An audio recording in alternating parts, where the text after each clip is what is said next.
Hi guys, इस video में मैं आपको बताऊंगा कि वेरिएबल डेटा टाइप के बारे में, कि डेटा टाइप क्या है और वेरिएबल क्यों इम्पोर्टेंट है और वेरिएबल यूज़ करने के क्या फ़ायदे हैं। So guys, let's start.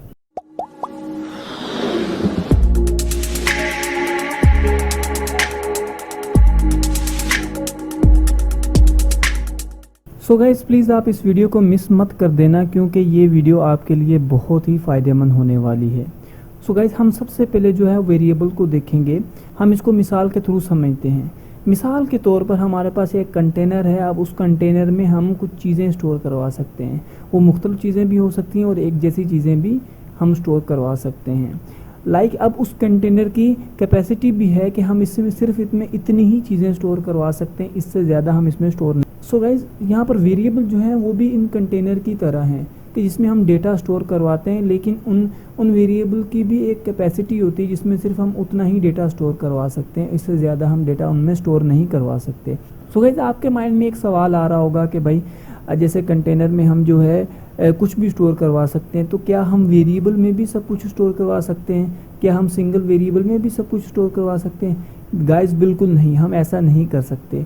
अब जो हम वेरिएबल्स बनाते हैं, वो जिसके लिए हमने वो वेरिएबल बनाया है, हम सिर्फ उसमें वही वैल्यू स्टोर करवा सकते हैं। अगर मैंने वेरिएबल जो है वो इंटीजर्स के लिए बनाया, तो मैं उसमें सिर्फ इंटीजर वैल्यूज़ ही स्टोर करवा सकता हूँ। मैंने जो है वो वेरिएबल बनाया है किसी कैरेक्टर के लिए, तो देन उसमें सिर्फ मैं कैरेक्टर्स ही स्टोर करवा सकता हूँ। अब यहाँ पर सवाल है कि भाई कि वेरिएबल को कौन सी चीज़ बताती है कि स्टोर होने वाली है कंटेनर में, वो कौन सी होगी, वो वेरिएबल को कौन सी चीज़ बताती है? तो यहाँ पर जो चीज़ है वो है डेटा टाइप। डेटा टाइप हमारे वेरिएबल को बताता है कि भाई तुझ में जो है ये चीज़ स्टोर होने वाली है। अगर हमारे पास डेटा टाइप इंट है, तो उस वेरिएबल को पता है कि भाई मुझ में जो है वो वैल्यू जो स्टोर होगी वो इंटीजर होगी। अगर उसकी डेटा टाइप कैर है, तो हम उसमें क्या स्टोर करवा सकते हैं? कैरेक्टर स्टोर करवा सकते हैं, इंटीजर्स नहीं स्टोर करवा सकते।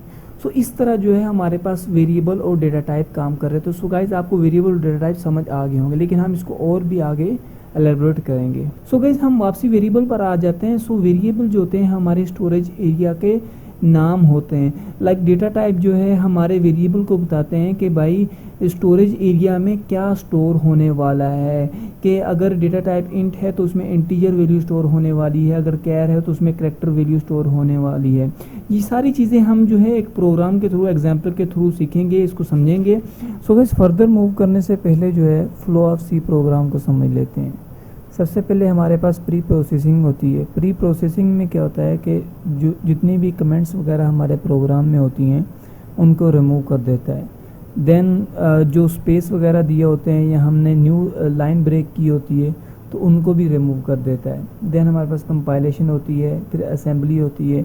असेंबली में बेसिकली क्या होता है कि हमारे पास जो प्रोग्राम है उसको, हमारे कोड को जो है वो ऑब्जेक्ट्स में कन्वर्ट कर देते हैं। देन हमारे पास लिंकिंग होती है, देन लोडिंग होती है। लोडिंग से मुराद कहाँ लोडिंग होती है? हमारी रैम में लोड हो जाता है प्रोग्राम। तो गाइस, जब भी मैं मेमोरी का नाम लूँ या कहूँ कि हमारा प्रोग्राम जो है वो मेमोरी में लोड हो गया, तो इसका मतलब है कि वो रैम में लोड हो गया है।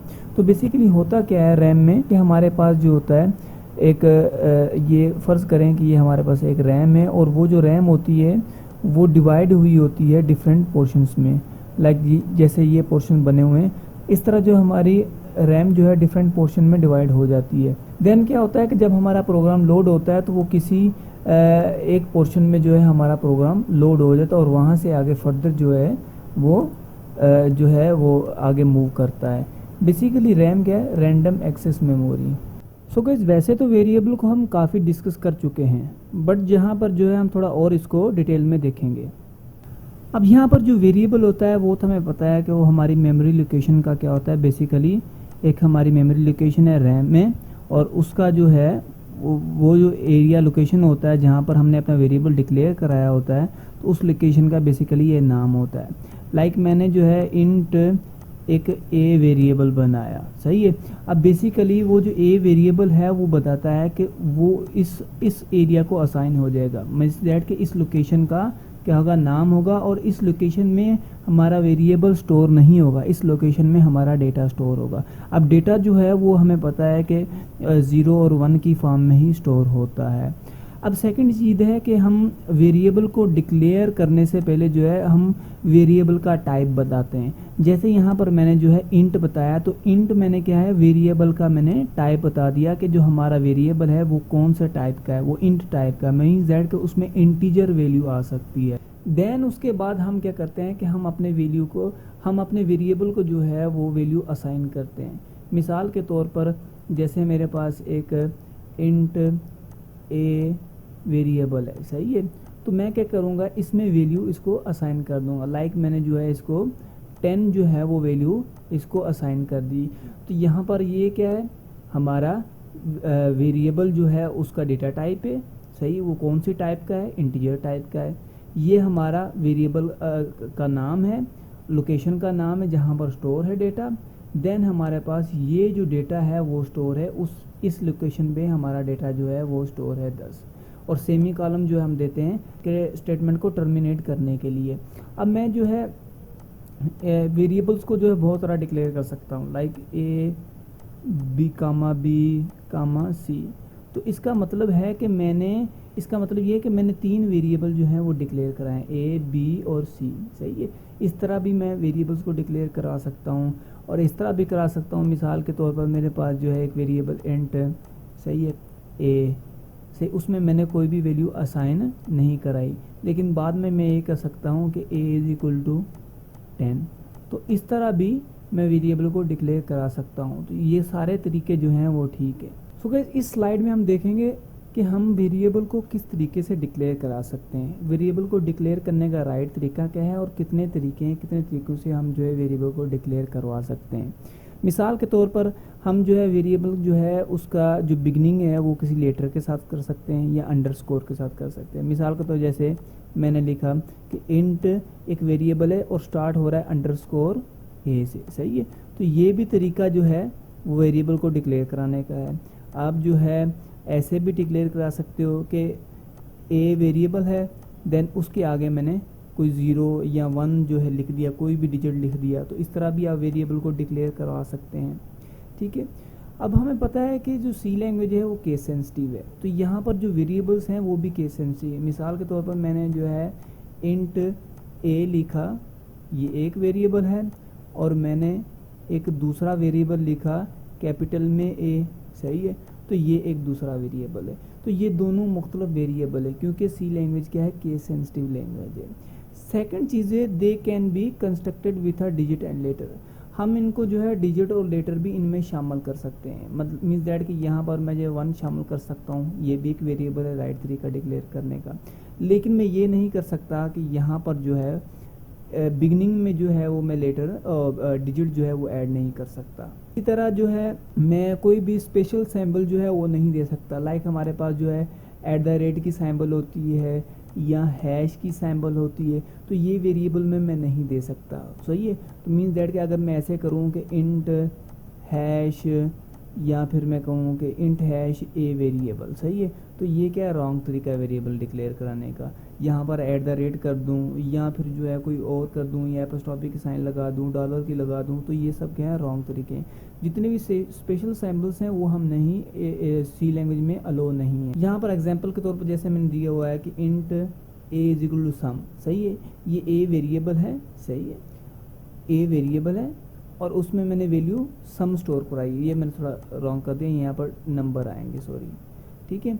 इंट जैसे मैंने अनेबल कोडिंग, सही है, तो ये अनेबल कोडिंग क्या एक वेरिएबल है, तो ये राइट तरीका है डिक्लेयर कराने का। मिसाल के तौर पर जैसे देखो ये हाइट पहले आ गया और मैंने कोई डिजिट जो है वो भी ऐड कर सकता हूँ लास्ट में, जैसे मैंने यहाँ पर ऐड किया है। तो ये सारे राइट तरीके हैं वेरिएबल्स को डिक्लेयर कराने के। तो परेशान होने की कोई बात नहीं है, जब आप प्रैक्टिस करेंगे तो ये आपको ऑटोमेटिकली समझ आ जाएगा। या आप जो आईडी इस्तेमाल कर रहे हैं जैसे विजुअल स्टूडियो कोड है, तो उसमें आपको ऑटोमेटिकली बता देगा कि ये जो आपने वेरिएबल डिक्लेयर कराया है ये गलत है या सही है। तो इसमें कोई भी आपको परेशान होने की ज़रूरत नहीं है। सो हम चलते हैं नेक्स्ट स्लाइड पे। Data type in C language. अब यहाँ पर हमारे पास 4 तरह के डेटा टाइप होते हैं, basic data type, drive data type, enumeration data type and wide data. अब जैसे हमारे पास बेसिक डेटा टाइप, अब बेसिक डेटा टाइप में हमारे पास 4 तरह के डेटा टाइप होते हैं, इंट, कैर, फ्लोट, डबल, सही है। इंट में हम इंटीजर वैल्यू स्टोर करवाते हैं, कैर में हम कैरेक्टर वैल्यू स्टोर करवाते हैं, ठीक है। इसी तरह हमारे पास ड्राइव डेटा टाइप होते हैं। अब ड्राइव डेटा टाइप का मतलब ये है कि इन डेटा टाइप को बनाने के लिए जो है हमें बेसिक डेटा टाइप की क्या पड़ती है, ज़रूरत पड़ती है। मीन्स इसको बनाने के लिए जो है हमें इन डेटा टाइप की क्या होगी, नीड होगी। ठीक है, तो इसलिए जो हम इसे ड्राइव डेटा टाइप कहते हैं। तो यहाँ ड्राइव से ही हमें समझ आ रहा है कि ये ड्राइव्ड हैं बेसिक डेटा टाइप में से। ठीक है, देन हमारे पास इन्यूमरेशन डेटा टाइप आते हैं, ये आपको मैं बाद में बताऊंगा। देन हमारे पास वाइड डेटा टाइप होते हैं। वाइड डेटा टाइप बताते हैं कि हमारे पास जो वैल्यू है वो नन है, इम्पटी है, मतलब कि हमारे पास जो इम्पटी वैल्यू होती है तो उसके लिए हम जो है कौन सा डेटा टाइप यूज़ करते हैं, वाइड डेटा टाइप यूज़ करते हैं। तो परेशान होने की ज़रूरत नहीं, इसको भी हम प्रैक्टिस में आगे देखेंगे। Then data type size means that के कि हमारे पास जो डेटा टाइप होते हैं कि वो कितना हमारी रैम में एरिया जो है या स्पेस जो है वो रिज़र्व करते हैं। मिसाल के तौर पर जैसे कैर है, तो कैर हमारे पास कितना रिज़र्व करता है, 1 बाइट जो है वो डेटा हमारे पास रिज़र्व कर लेता है हमारी मेमोरी में, सही है, हमारी रैम में। तो ये कोई बहुत बड़ा डेटा नहीं, क्योंकि 1 बाइट में कितने बिट होती हैं, 8 बिट होती हैं। टोटल 8 बिट जो होती हैं वो 1 बाइट में होती है। तो ये बहुत ही कम जो है वो स्टोरेज है। देन हमारे पास जैसे इंट है, तो इंट हमारे पास 2 बाइट डेटा स्टोर करता है, मीन्स 16 बिट, सही है। इसी तरह हमारे पास जो है फ्लोट है वो 4 बाइट डेटा स्टोर करता है, मतलब 4 बाइट जो है वो मेमोरी रिजर्व करता है। देन हमारे पास ये जो टेबल है जिसमें हमारे पास कैर, इंट, फ्लोट, डबल, इन सब के स्टोरेज साइज हैं, ये है 32 बिट आर्किटेक्चर के लिहाज से, सही है। अगर आपके पास कोई दूसरा सिस्टम है, उसका आर्किटेक्चर चेंज है, तो उसमें मेमोरी एलोकेशन का जो वे है वो भी चेंज हो सकता है, आर्किटेक्चर पे डिपेंड करता है। बट 32 के लिहाज से जो है इस तरीके से जो है वो डेटा एलोकेट होता है हमारी मेमोरी। सो गाइस, वापसी हम जो है अपना VSD कोड में आ जाते हैं और यहाँ पर हम चेक करेंगे कि हमारे पास जो डेटा टाइप इंट है उसका साइज़ कितना है। तो हमें कुछ भी नहीं करना, सिंपल जो है यहाँ पर जाना है। देन हमारे पास जो है यहाँ पर हम क्या लिखेंगे, %LU लिखेंगे। अब LU जो होता है वो लॉन्ग, इनसाइड लॉन्ग के लिए होता है। साइज, तो यहाँ पर IDE का फ़ायदा ये होता है कि जैसे मैंने SI लिखा और देन मैंने कंट्रोल और स्पेस का बटन प्रेस किया, तो मेरे पास खुद ही मेरे पास जो है वो ऑप्शन आने शुरू हो गए। जैसे साइज़ ऑफ जो है मुझे ये लिखना था, तो ये खुद ही इसने मुझे ऑप्शन दे दिया। तो size of whole bracket, then उसमें लिखूँगा कि मुझे किसका जो है वो साइज़ चेक करना है, मुझे इंट का साइज़ चेक करना है। मैं इंट लिख कर इंटर करूँगा, देन मैं कंट्रोल S करूँगा, सेव करूँगा और इसे मैं यहाँ से रन कर देता हूँ। तो यहाँ पर देखें कि हमारे पास 4 आया, तो मीन्स दैट के हमारा जो इंट का साइज़ है मेरे ऑपरेटिंग सिस्टम में वो है 4, सही है। सो होपफुली गाइस आपको इस वीडियो में सब कुछ समझ आ गया होगा। नेक्स्ट वीडियो में हम ऑपरेटर्स के बारे में डिस्कस करेंगे। तो अगर आपको इस वीडियो में कोई सवाल है तो आप मुझे कमेंट में बता सकते हैं, तो मैं कोशिश करूँगा कि आपको जल्द से जल्द जो है एज सून एज पॉसिबल जो है उसका रिप्लाई आपको कर दूँ। सो बाय।